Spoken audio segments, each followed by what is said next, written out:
how will you work with people with disabilities and their representatives to ensure that the national disability strategy is implemented?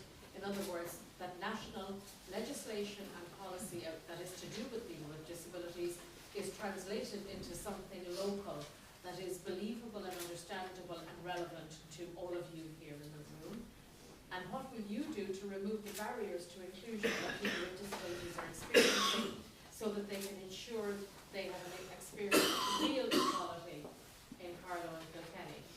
So basically, the question is about national policy and legislation, and it was referred to several times during the candidates' replies beforehand, but to make those tangible at local level, and then what the barriers are that may militate against people with disabilities being able to access those services, goods, and indeed the promises, thank you very much, PJ, for people with disabilities. The Commission for the Status on People with Disabilities was established and set out in 1993, and it took until 2000 the Equality Status Act to come in for anybody with a disability to have a right to redress. That's one of the main problems.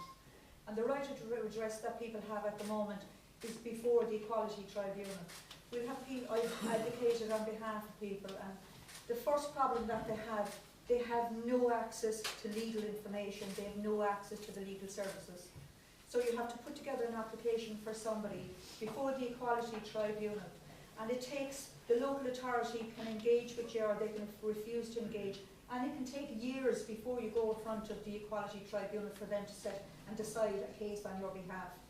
And even if the judgment is in your favour, it'll take another few years again before you'll actually get what you're entitled to.